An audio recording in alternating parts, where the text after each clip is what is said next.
mag-create kayo ng inyong poster. Diba, halimbawa, happy birthday yan. And then picture nyo, picture ng family nyo, then mga letterings. Basta, typical na birthday. No, so, ito na yun. Sample lang, ito na yun. So, isa-save nyo na siya as image. No, as image na pwede nang i-print. Diba? So, ganito lang yan. So, una, napalitin ko lang yung screen ko para makita nyo.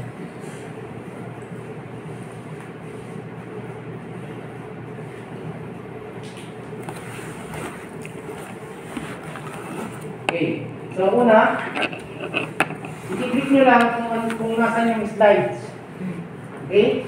So, ayan, yan ang nakikita sa akin. Wala naman nyo naman nalagyan yung slide na yan kasi parang naka-highlight siya o nakaroon siya ng red. Compare mo dun sa ibang slide. Okay? So, alam mo na yun yung isa-save mo. And then, punta ka ng file. Okay? File. And then, export. Export. So, click nyo lang sa export. And then, lalabas to. Click nyo lang si change file type. So, click ko si change file type.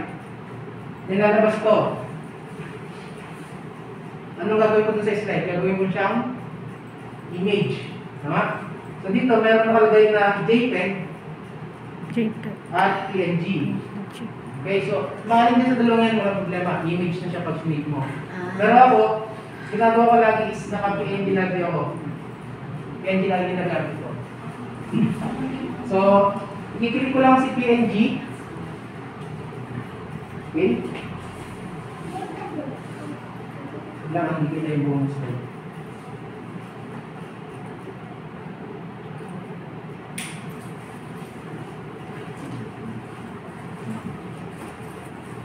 Okay, i-click mo lang si PNG. And then, babalik ako dito. And then, bibigay sa iyo ng computer mo kung saan mo siya i-save. Di ba sabi ko sa inyo, laging sa desktop. Desktop. So, punta ako sa desktop.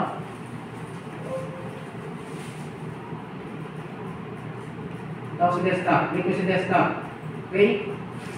So, kung gusto nyo palitan yung pangalan o file name, okay lang. So, mapapansin nyo, dun sa filing niya, meron na siyang ipilido. Ano ipilido niya? PNG. So, ibig sabihin yung files nyo ay PNG. PNG format. Yung tinatawag na format, JPEG, PNG, yan, BSD po yan. So, sabihin, PNG image na siya. No? And then, isave ko lang. Save. So, lalabas ngayon to. So, sa mga computer nyo na wala namang kapangalan, walang problema. No? So, kaya ito lumabas dahil may kapangalan yung file name ko. So, babaguhin mo lang. So, sa halip na computer class, lalagyan ko lang siya ng 1 para lang mabago.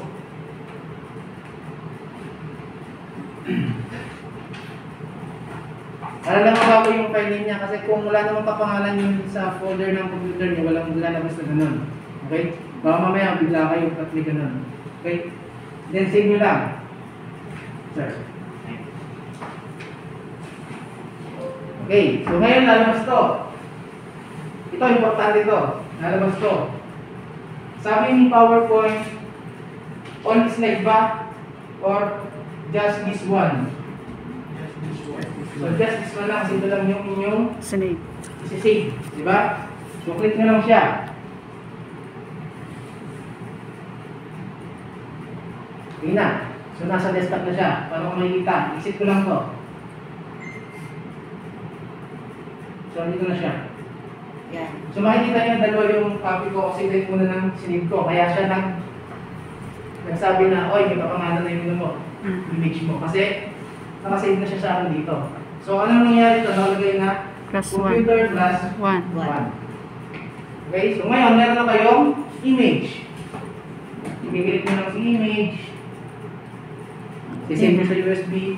I-print nyo na. Okay? Kung yung computer niya is Connect. attach na siya sa printer, print na. Ganun lang yan. Okay? Sagit niya?